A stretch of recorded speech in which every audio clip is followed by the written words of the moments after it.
a market is going to be improving or going down, and how do you understand that? How do you predict where it's going to be 5 years from now? Because if I'm an investor and I'm going to put up a hotel, I want to know what the market's going to look like 5 years from now, or is it going to be a bust?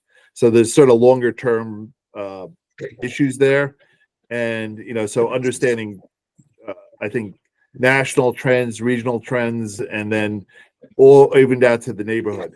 What neighborhood is gonna take off. If I'm a national real estate investor, I'm gonna invest in Portland, Maine, but now where am I gonna build my building? Right. Where, and based on the current market, I want to buy cheap and sell it high. Well, one thing that I can just kind of demo as I think this is a good background, just so that everybody's on the same page of the technical capabilities and the basics of the system that I think we can set up, is that I'll present here for just a second, and I'll just show two things that I think are the fundamental building blocks of what we can do here. I'm gonna open this one little window here first. Okay. All right, so let's just do the entire screen. All right, cool. All right, so this is like a CRM sheet here, and ignore what's on the screen in terms of the actual bits of it, but this is a Google sheet. And if you can see the Google sheet, I'll switch back over so you can see it. But okay, one thing that I've come to learn by building out these systems is that, and it's important that everybody here that's collaborating know, is that large language models are not very good at math. And so anything that involves numbers and averages or anything like that, or forecasts, as you mentioned, Jim, they really shouldn't be done by the large language models. They should be done by something like a Google Sheets. Okay, so fundamentally what that means, Jim, is how do you get data into a Google Sheet? And Connor, I think, is kind of on top of this because he created a Google Sheet with some data points earlier. But how do you get your local data into a Google Sheet? And I think that the range of options there is as simple as an intern to doing something with code.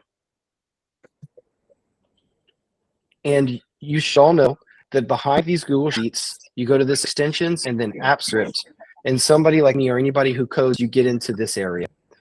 And what this area is code that is running the Google Sheet. And I'm not going to click around in here too much because I have some private information in here that I don't think anybody would use, but keys that give access to certain things.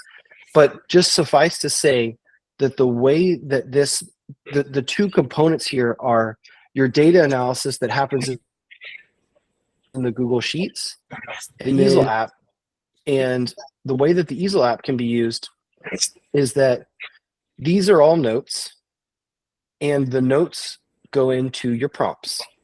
And everybody, I think, probably on the call knows what a prompt is. This is what you put into, ChatGPT or whatever to get a result. But the way that the Eazl app's a little different is that these notes are in the prompt, meaning that if the notes are updated, like here, if any of these notes are updated, any prompts that use them are updated. And you can update the notes from basically the Google Sheet for all intents and purposes. So that's just to say that the two elements that I think are fundamental to any of these systems is that you take data and put it into Google Sheets, and you use Google Sheets to do the analysis and come up with something. The easiest would be a category. So this is a good opportunity, medium opportunity, some type of scoring, whatever would make sense to say, hey, look, above this benchmark, I want to pay attention to this. And you use the Google Sheets to run the numbers to give you that category. And then from there, the AI models are very good working with language. So if you could say, hey, here are, say, 5 opportunities that met my threshold as interesting opportunities, and here's the background info on them. And then now you're passing natural language to the AI models which you can do through the Eazl app and through a number of other ways, then you're using the capabilities of the AI models correctly. And so I think that it's important to distinguish between what parts of the system are quantitative in nature versus those that are qualitative. And the AI can do qualitative stuff, can use quantitative information as long as it's done in a qualitative fashion, where you're saying, now that you've considered these opportunities, which one's the best one? Something like that. Anyway, that's the kind of basis of what I can offer. Davis, to make sure I fully understand. So you're saying all the numbers that go into real estate analysis, we would have to do those numbers outside of Eazl or any sort of AI engine. But the goal would be that we'd run the numbers and come up with some formula that would say, if the N number is greater than X, label it as good opportunity, medium opportunity, bad opportunity. And then you would feed that label good opportunity back into the large language model, Eazl, whatever, and then it would be able to use that for whatever you want. Is that correct? Exactly. Okay. That's exactly right. For time, there are some ways where you can use large language models to basically create code and then run the code on the fly. But that's not really at a mature place yet. And so I think that it's good. What you've said is pretty much right. And the only thing I could add to that is you could, you can run multiple prompts. This is something that since I've been in the space, I've realized that, for business systems, it might make sense to run one prompt for an early part of the system and another for the later. So for example, you might say, here, based on this label, here's the background of this opportunity. Now, here's what's happening in the Portland real estate market. Flesh this out as an investment idea, for example. And then storing the investment ideas, you could say, now consider these 10 investment ideas and make a proposal or whatever. So you can have a system that involves multiple, prompts, and it might make sense. And all those can happen programmatically, meaning that the Google Sheet, you can tell it to run stuff at any interval, every hour, every 15 minutes, every day, every week, including things like pulling data. So that one thing that you mentioned about your local market, Jim, and actually this is interesting. I wondered about if you had a subscription to the MLS, can you get the data? Can you download it? If it's residential, yeah. Yeah, residential Yeah, you can. Commercial you can't, but residential you can.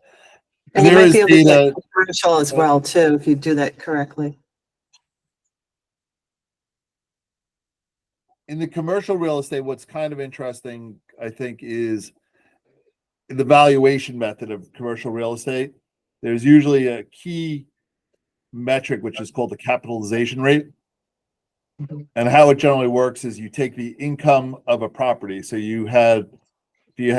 doesn't really matter if you have an apartment building or you have an office building. And if you had $100,000 capitalization, $100,000 in net income, which is just basically before debt service, you divide that by a capitalization rate, say 10%, you get $1 million. And then you're saying that's the value of that property is $1 million. Like a net present value almost. It's and it basically singes it down basically to one number. So a lot of real estate investors are looking at the cap rates. And so a Class A office building may have a cap rate of 5%. And an office apartment building in a bad area might have a cap rate of 13%. Those are the numbers you look at. The reality is a lot of times my experience has been people are sort of picking those a little bit out of the air. There's something to it, but there's not a ton of math. They could be improved on that in terms of, if you wanted to narrow down all the data that you have into one thing, if you could actively predict what capitalization rates would be, because everything else in a real estate valuation is basically known. The income of a property is somewhat known. You have vacancy rates. There's 5 or 6 different factors that you're sort of predicting, right? So are the vacancy rates going to go up or go down? If I have a office building right now, my office building is because of pandemic is 50% empty. However, the people are still paying rents, but those rents are coming up are going to be renewing in 2 years, and all of a sudden now my building's going to be empty. So that's going to affect my capital rate, if that makes sense. There's a number of different factors that affect the valuation of properties and thus the market. I want to recognize Alexander had his hand up. What's up, Alexander? What are you thinking? So Davis, I like where Alexandra is going with this, actually. So as long as the data is public, what you're saying is with your almost real-time opportunity of information being digested, if it uses the live information from the MLS, just like Zillow or any of those big database companies use, right now, we don't have an opportunity as an investor on the residential side to watch it, much like we watch 100,000 stock brokerages watch the tickers every single day, and us just being smart enough to click the button on the buy or the sell at the right timing. Davis, you're saying that if we have access to that data, and like James is saying, if the commercial market ever lets go of that data and truly makes it exposed to the general public, we could treat with AI the opportunity to invest in the residential real estate market today as a live ticker. We could watch Alexandra's market or the Tampa's market at the same time based on public reality data, knowing that I don't want to invest in my local market anymore. Tampa's hot. I need to move, and this is why. And I could do that without trusting the real estate agents that are in the local area as much, certainly leveraging them because they're going to have walked into the houses, know the neighborhoods, etc., utilize their expertise. But for the data to be running live for me so that it's feeding me the correct amount of knowledge or the knowledge that I'm looking for on a daily basis, I could certainly see where that would be beneficial. And that is not something that is tied to us as property investors today. The only thing I need that to know that the rental market in Tampa is 60% rental. Yeah, the only thing I would say is that what I'm hearing from James, Alexander, and Alexandra is that these are all quantitative things which don't need AI. I mean, that to me can all be done by a Google Sheet where you say, as long as you've got the data flowing in it, show me things that seem underpriced. That kind of stuff. And all that stuff doesn't need AI. AI is fundamentally about language. And at least these large language models. So, where I think and I guess that's, if we go to the collaboration, the sheet here, okay, let's just look at these step one, the most suitable ideas for executions with large language models. And this came from what you shared, Connor. Okay, so predictive analysis. So, for example, how AI could make a difference, and I think this actually maybe gets to what you're thinking about, James, is like, if it seems like the market isn't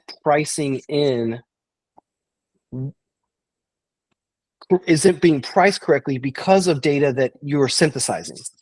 Like, for example, if you're getting reports from another data source about something that could create vacancy rates or alter vacancy rates or alter property values or something like that, then maybe what you're actually looking for is to synthesize basically reports, like news reports, government documents, things like that, and say, based on this combination of information, does it seem like some type of market adjustment is in the works based on what you're seeing that shows that people aren't pricing that into the market now? Something like that, maybe? Yeah, I think part of it is that the real estate market on a local level, national, it's imperfect, right? Some people have better information than others, and right. that's going to make a big difference. So, if you knew, for instance, that a big company was going to be moving into Portland, Maine, all of a sudden that's going to have a major impact on office and residential, right? Mhm. And hotel for that matter. So if you knew that, and what would be the drivers of, a company coming in, or it could be an existing company that just, did really well and they're going to be hiring a bunch of people. Like those are the economic indicators that all of a sudden that's going to drive the market there. Or Yeah. yeah, in Portland, Maine, that the city just signed a big deal to have cruise ships come to the, come to the port. What impact would that have? So there's a lot of different factors that I think economic factors, a lot of them, what are the key ones that will drive value? And that's the sentiment analysis. And then how are people basically feeling about Portland, Maine? Do they get a lot of news articles that, it's up and coming, or, those are types of things. So like the whole idea of sentiment analysis, how do people feel about the place? Those are things that I think at large language, if you could analyze a bunch of different news articles and whatnot, you could probably get an idea of the sentiment of how it's felt about the place. For instance, I was Now I reading an think we're article getting yesterday that they're expecting 25% of the working class, younger people in the Boston area to be leaving Boston within the next year or two. That's going to be huge in the real estate investment market. And where are these well. people So one moving? thing, so I've actually built some systems like this. Okay, so I can introduce an old internet technology that's called. Well, actually, it doesn't really matter what the technology is, but like there's two basically places that I could see the information coming in to give to the large language models. Okay, so one of them is through email. So basically, if you subscribe to anything that comes into your email inbox, like for example, real estate updates from, like for example, Alexandra, I know you're close to James and Jim and Connor. Alexandra lives next door to you guys. I don't know what community she's in, but she's not in Portland, but she's near you guys in Maine. And so I could see, like for example, if one was to subscribe to some source of written real estate update for a region and get those in your inbox, you could pass those all to a large language model at some interval and say, what's up in the region? Give me, and using an app like Eazl, you could say, I'm interested in these things. These are the kinds of opportunities to look for. Look for these types of signals, then create a summary for me, and then email me back what's up based on all of this intel I'm gathering. And similarly, you can use this other technology of RSS feeds, which is basically blog posts. You can pull blog posts in programmatically, get the content, and then pass those all to large language models. And it sounds to me like this is really what's emerging to me as the edge that you can get with AI, is that you could say, here's a tremendous amount of information, you sort through it, and then you tell me.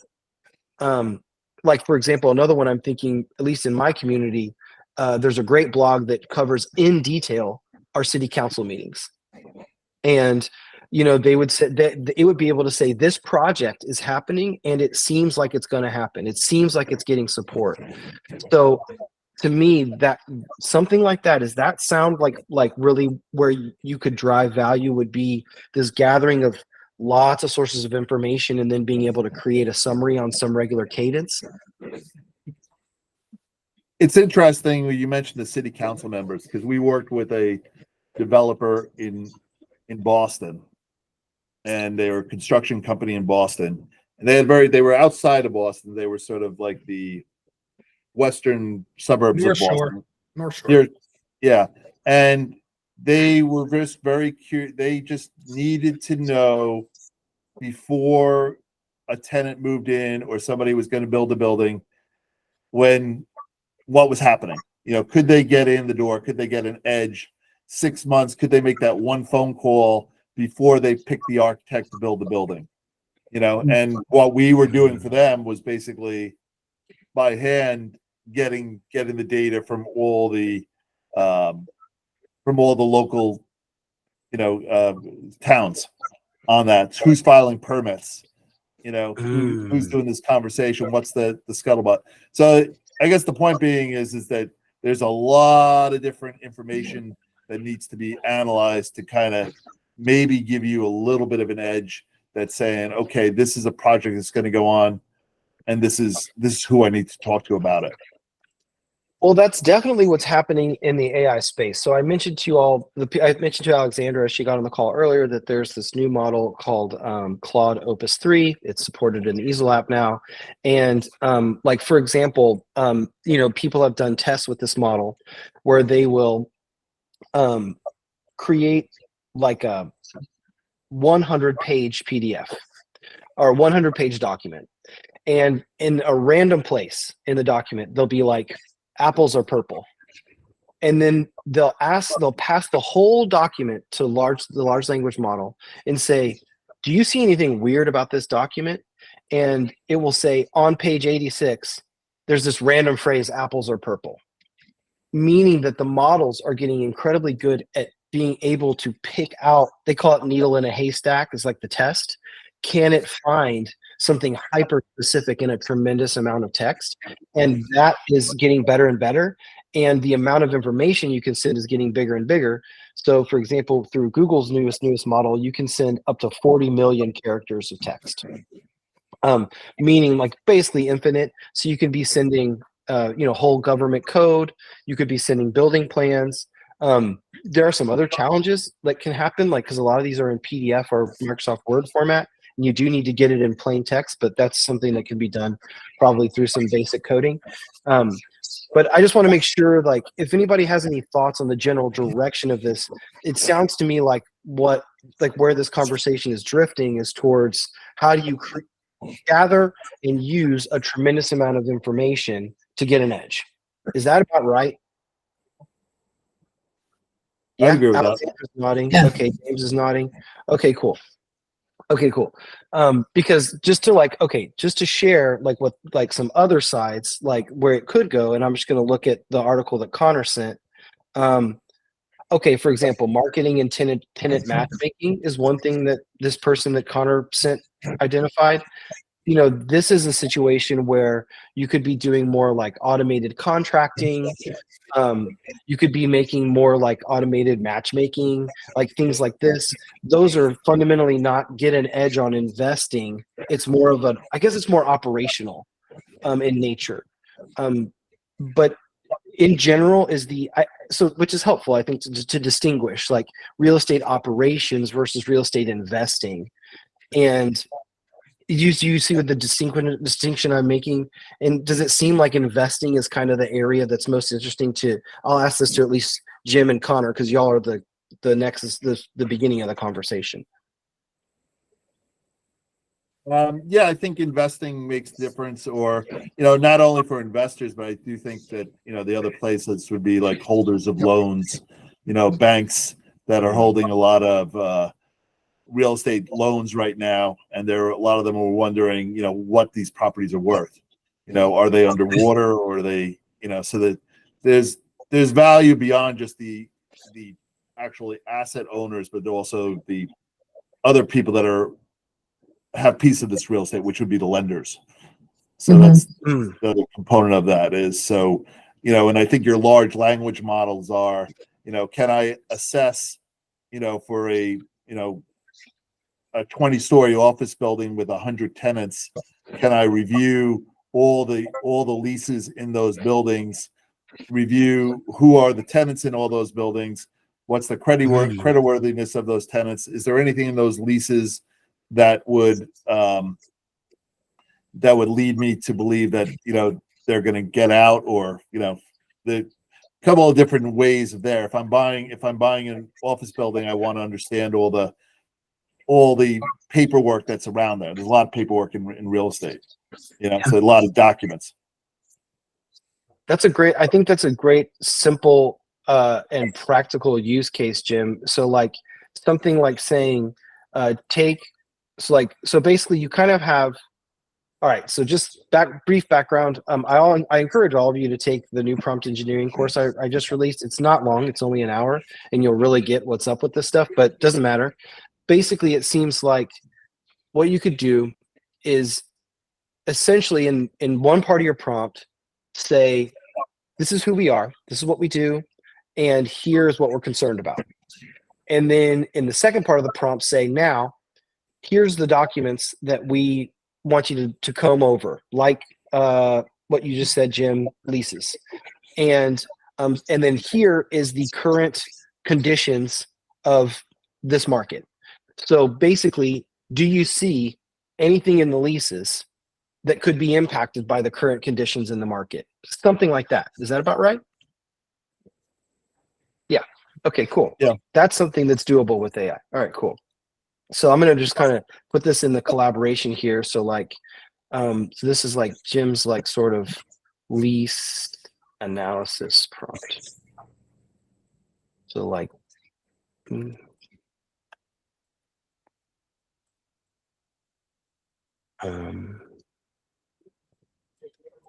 And lease end date, escalations when the money's going up. Cool.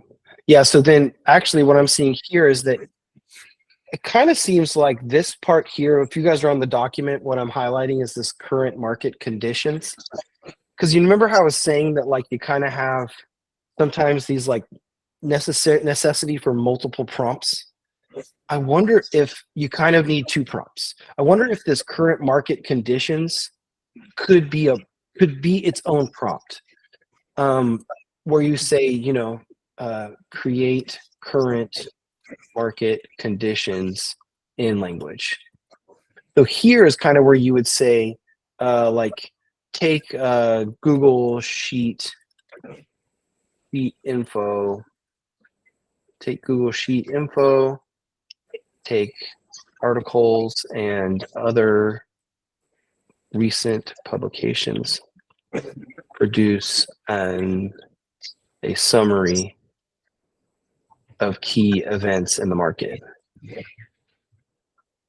So just to bring this back to what I was kind of sharing in the very beginning of this, like you could kind of say, okay, cool, we'll create a summary, and then this ultimately can go to an Eazl note that's automatically updated. And so once you have that Eazl note that's automatically updated, and it doesn't have to be an Eazl note, but I just understand this because this is how I built this app, and I did it for exactly this reason. But now, and I know I've talked to you about this, Connor, now once you have a note that you can rely on being updated at any given time, you're in an advantageous position. Because, for example, you can be like, here's a property I see. Now, does this seem like, given the current market conditions, it's on a good trajectory? Stuff like that. So, because you kind of now have taken all this data and made it usable. And then once you have a note in the Eazl app, you can use it in a number of prompts. I've even thought, Connor, as a lead gen, you could allow people to submit requests for intel, and you could use your prompts to say, based on our AI, this is what we think. And like, I don't know if you charge for that or you get leads or whatever, but I think that that's valuable in many ways. Cool. So I just want to make sure I fully understand what you're saying. So yeah, the first part is you're making a note. And the idea then is, what is the prompt that note is in though? Because it sounds like then you're also adding in a current property or saying something like, should we invest in this property? So how would you structure that prompt to have those notes in it? I'm a little confused by that. Cool. Yeah. So like, this is the novelty of the Eazl application, at least the way that I see this stuff. Okay, so quick background. So like you can go and train models, you can custom train models, right? But it's annoying, and like people like I could probably do it since I'm a programmer, but like it's not something that you're gonna do on a daily basis. It would be, and if you did it programmatically, it would be somewhat complicated. But increasingly what you can do is you could basically train models on the fly. Meaning you say, here's what's happening, you super smart AI model. And now that you know what's happening, I have a question for you. Okay. So the reason that the note, like think of the note as truffles, right? If you think of it like if you've got truffles in your kitchen, you can use them in lots of different ways. And it's kind of like you can make anything bougie. You can make truffle fries. You can put them on a steak. You can put it in butter. You can do all sorts of stuff with the truffles. If you have a note that has got really great cutting edge information in it, and you can rely on that always being updated and cutting edge, it's like a truffle. You can use it in all sorts of ways. So yeah, you could use it in the prompt, and you can use it in multiple prompts. That's kind of why I built the Eazl app the way I did, because whenever the note's updated, all your prompts are updated. Like in Alexandra's case, if you guys are looking at, something like an applicant for a property, and you're saying, does it seem like they're going to be able to pay even though they don't have a guarantor? Does it seem, based on their application, does it seem like some of the stuff that's happening in the market is going to go against them in terms of like, is an employer moving out of town, or did you identify something here? Something like that. I don't know if that makes, hopefully that makes some sense. But if you had the note, you're just way down the line in terms of being able to, basically you can train the model to know what's happening in your local market, which is what Jim was saying is the challenge at the beginning. So that kind of goes back to your email thing, right? Like in theory, yeah, we could have the note be populated by recent city council notes, recent things in the Boston Business Journal, and then that note, you could say something like, analyze this note, and then whatever that you want to do with that information. very helpful. Let me clarify exactly what I'm talking about here. All right, cool. So let me go to the okay, Chrome tab. Yeah. Okay. All right, cool. All right, cool. So let me, this is exactly what I'm talking about. So, all right, the way that this works is that when you build a prompt, well, I'll like right here, when I go to this note and I look at the about, so this is used in, for example, this TEG workshop prompt. So this note, Davis writing samples, is in this prompt. So let me show what that, let me show you what that means. So when we go and change this note and I say Davis writing samples 2, now this in the prompt, it says Davis writing samples 2. But it's also used in other notes. Social caption generator. Let's see. All right, cool. So it's used in this prompt here. So look, Davis writing samples 2. But if I change this note here, and it's now Davis writing samples 3, and then I go back to the TEG workshop, it's now Davis writing samples 3. So Connor, it's like the note is an ingredient in the prompt. And so if you have good stuff in your notes, then you can use them in many prompts. Does that help at all? Yes. No, it does. I'm realizing now that and then basically you can use Eazl to have that note be auto updated. Exactly. And I'm sure there's other ways to do it. I'm not doing these to try to pitch Eazl. Of course, I built the tech and I built it for a reason, but there's other ways. I'm sure there's other ways to do this. Like you could store the text anywhere, but ultimately the idea of being able to build long prompts and keep them updated is really interesting. I mean, honestly, look, if you really start to extrapolate out where this could go, like, James, Alexander, I'm sure you guys have worked with other people who know your market. You can collaborate on a note with people who would be able to go in and update and say, this is what I see. I'm worried about this. And multiple people can contribute to that note. And that note can be part of your prompt so that many people could go in and say, I don't know about this. This is sus, or whatever. And then you don't have to make that update. And when your prompt auto runs, let's say once a week, and delivers you, hey, this is what I see in the market. This is what I'd be worried about. If anybody's updated any of their stuff, it's going to be, the AI will have factored in that information. In fact, I think another ingredient into the prompts that maybe could be useful here would be the perspective of people with experience. The best opportunities I've seen are like this. And if you gathered a few of those, man, that's really cool. That has a lot of value.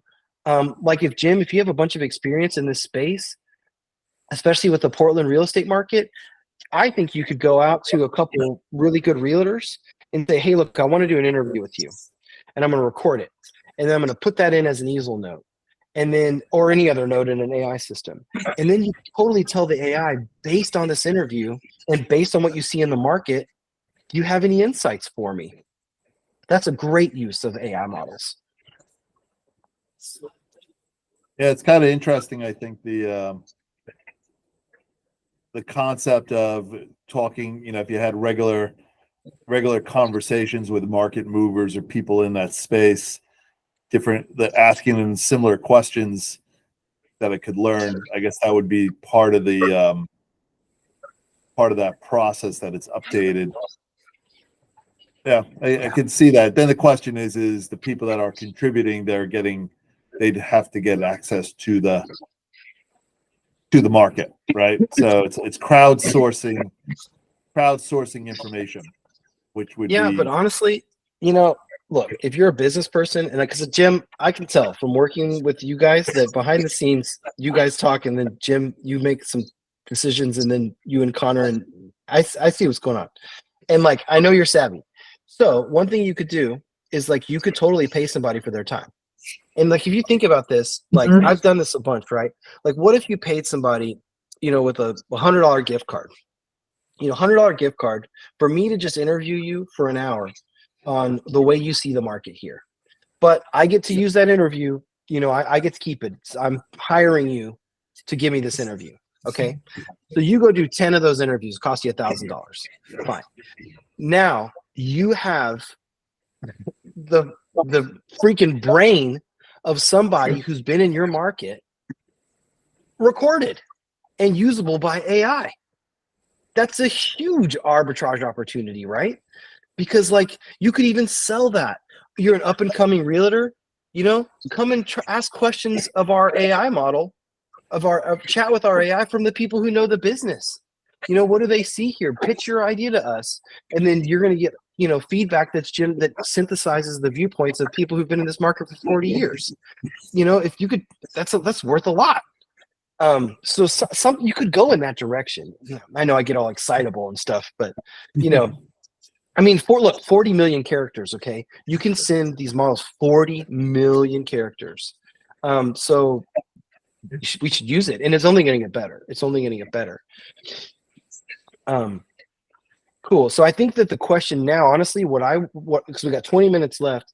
One thing that I think would be interesting would be to look at the sources of information. What are they?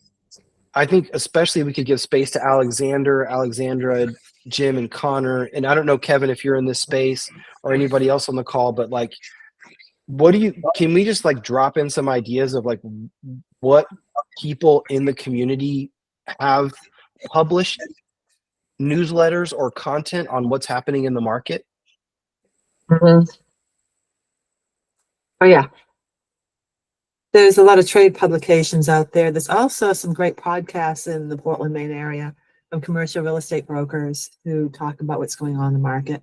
And there's, of course, one person that you may be aware of here in the market who's very much into residential investments, and he's sort of the expert in the area. So he puts together a lot of good reports. So there's a lot of good information and data right in the Portland, Maine area that I've known about for years because I've been kind of in that space for a long time.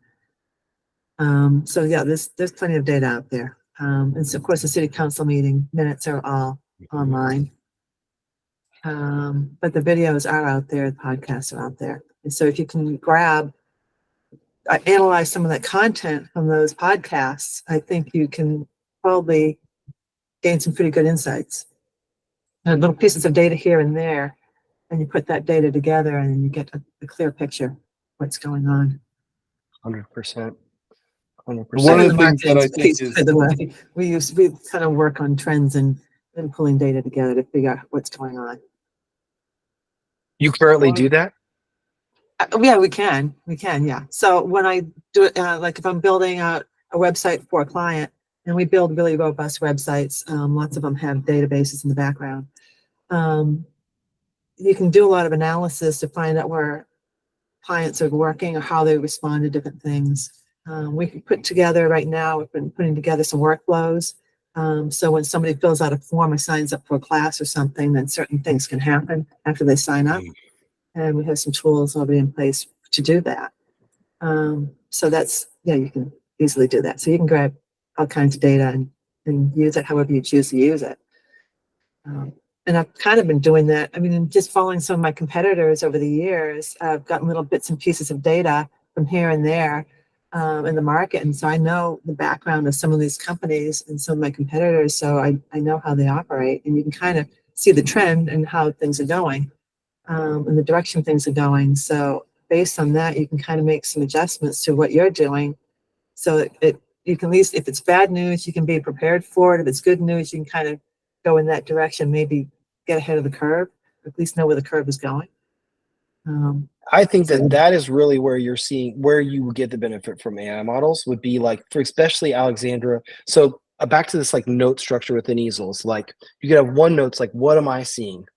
Another note, what is my market summary? Another note, but those are the two main ones. But then like the market summary one is automatically updating, and then you go in and be like, you know what, stuff is changing here. This is a big move.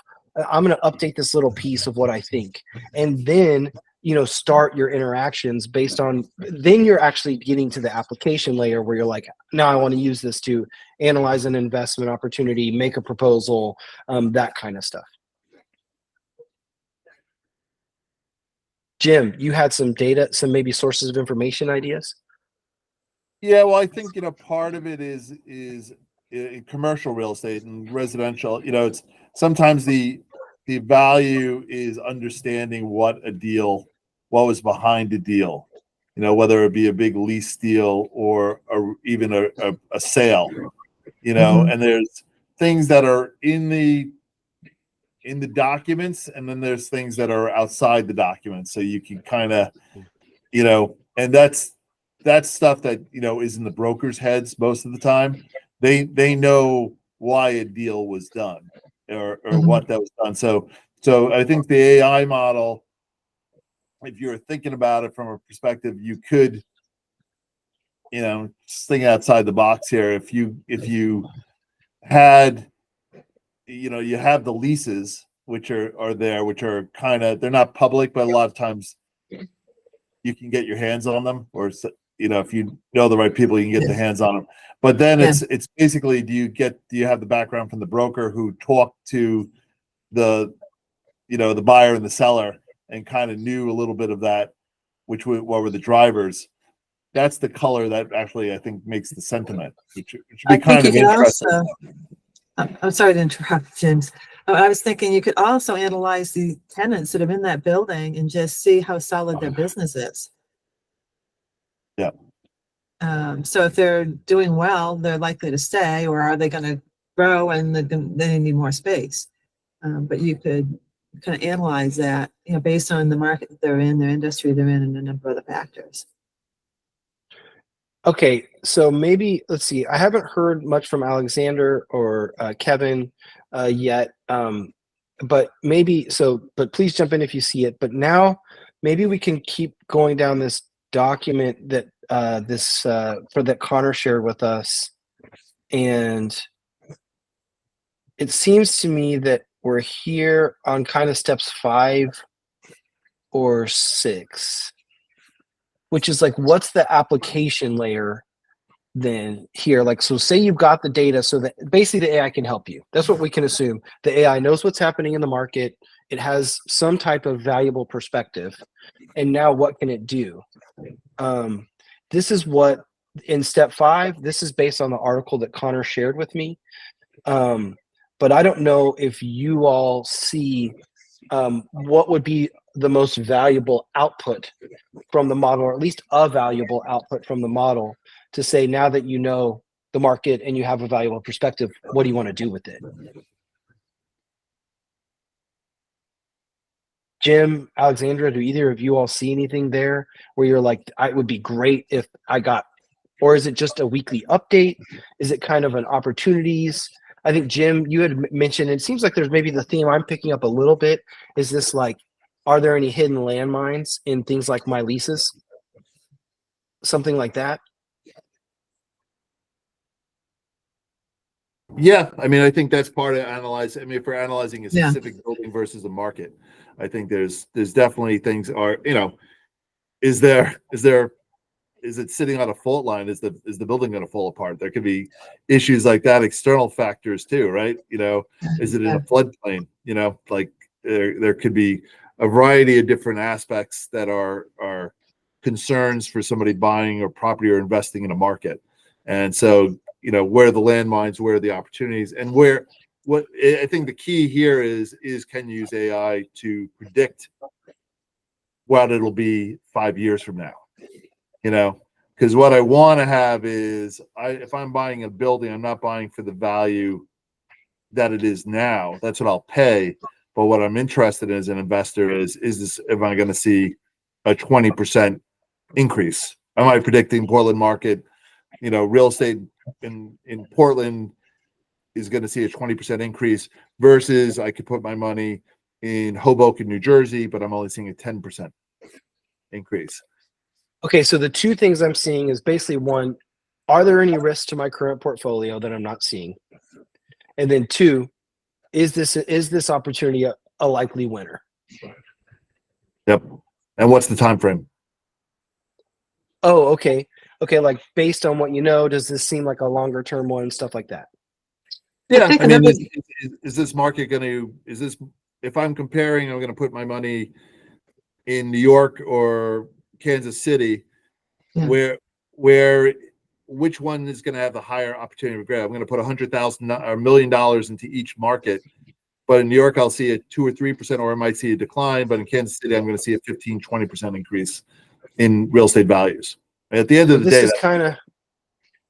this is kind of where you get to this accurate capitalization rate, Jim. Is that right? yeah, which would be in that sector there, but if everything's in that, in the market factors of is what areas are going to see an increase in value, and which are going to see declines, and even within that area, which areas are going to see the most, right? So if I'm investing in New York, I should, Staten Island for some reason is going to take off. I don't know why, but it would. but like if that were the reason, like if you could say, put your money in Staten Island because in 10 years from now, that the real estate's going to go crazy. Cool.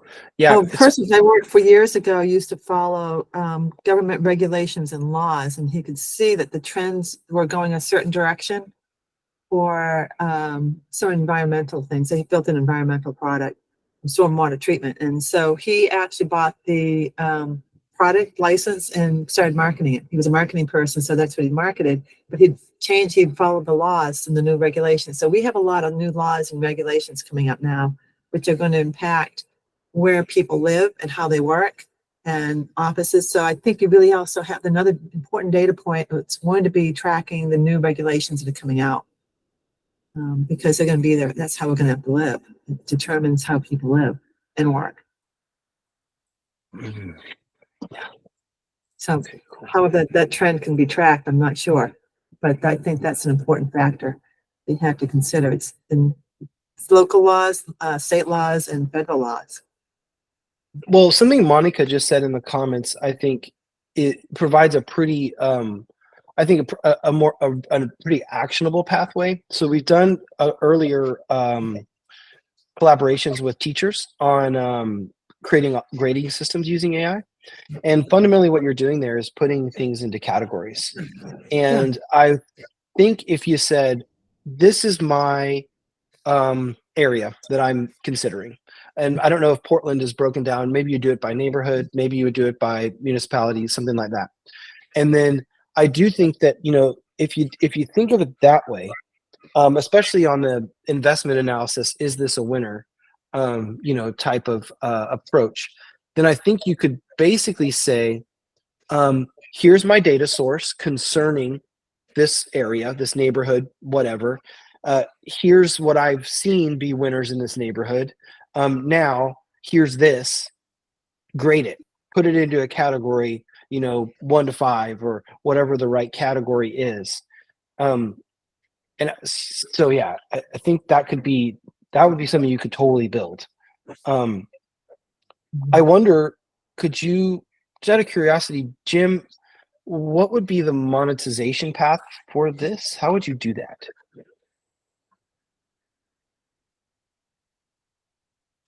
I mean, I think there's definitely a model for just doing lease analysis from a valuation standpoint for a bank that just bought a portfolio of loans.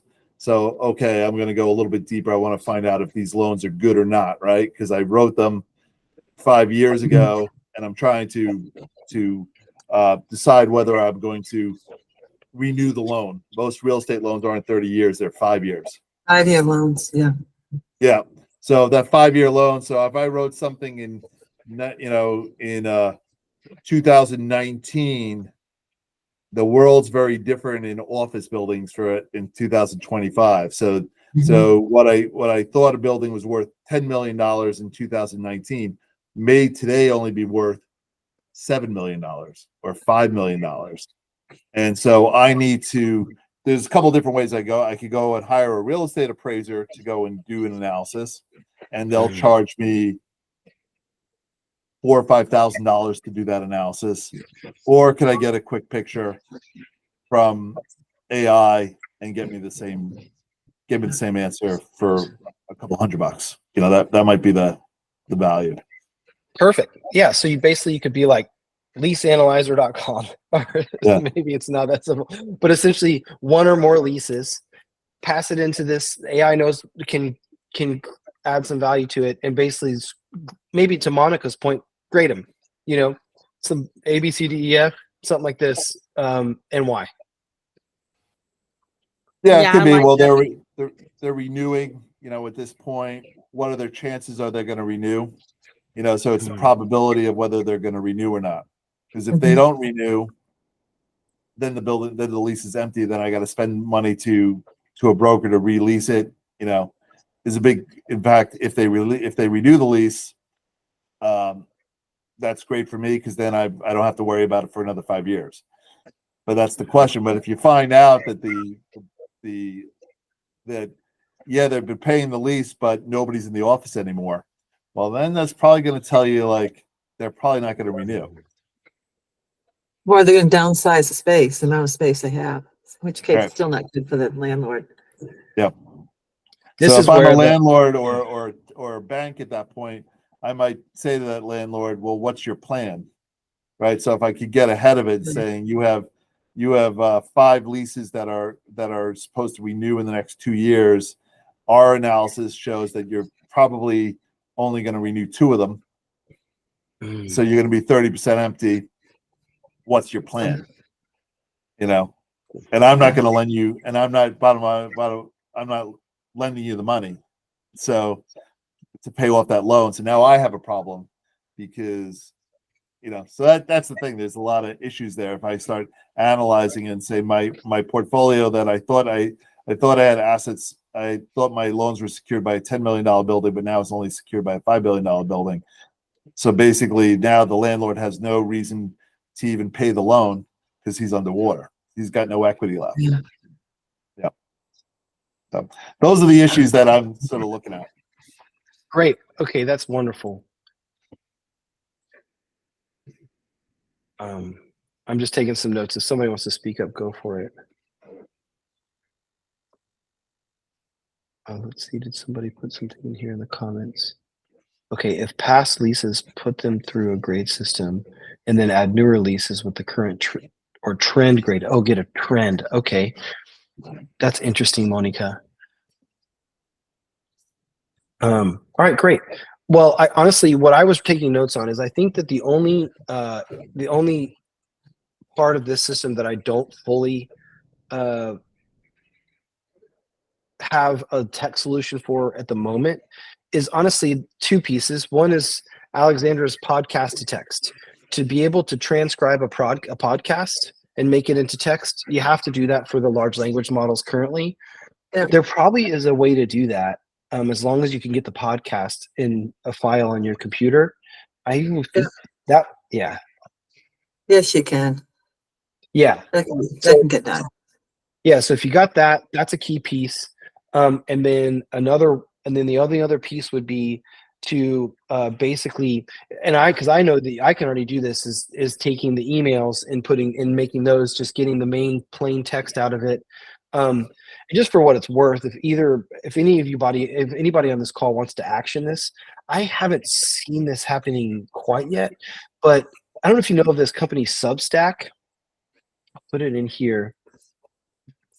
What this is paid for journalism. So basically, a journalist can create paid for newsletters, and I think that this is it's proven to be a booming industry, because basically local papers are dying, and journalists can't make any money. And if they can get a following, and people will pay for their journalism, and because they're on some unique beat, then they use this website Substack a lot of times to pay, to handle payments. And honestly, an early usage of this stuff could maybe be to spin up your own newsletter, like the Portland, Maine Real Estate Insider. That if you built this system, you say subscribe to this, and we will deliver the output of this AI prompt basically to you on a weekly basis, but you got to pay $100 a month. And of course, most people are going to say that's dumb, I would never do that. But a realtor is going to say, heck yeah, done. And all the system could be automated. So it could be kind of a passive thing, and then as you get better and better, you could use this stuff yourself. But if you could find a paid for information source, I honestly think it's an edge, because other people aren't going to pay for it, and if you can get unique data to put into the model. If you save them time, it saves money. Yeah, if you guys want to do that, I think that'd be really cool. I'd be interested in that. All right. I think I'm going to close the session. I know that we didn't get, I think we got a pretty long way away. We did a lot in an hour on what the capabilities are. I hope this helps you guys all understand where at least I think the tech is. And if I can help, or if Eazl can help, please let me know. I'm interested in building cool stuff and making money. So let's do it. Let's go. Thanks a lot. This is a great conversation. Cool. Thanks, Davis. I'll follow up with you, Connor, Thank you, hopefully Davis. sometime soon. Sounds good. Bye. I'll put Nice the to meet you, recording up Alexander. too. Bye now. Stop the recording. Boom. Okay. Thanks for coming, Alexandra.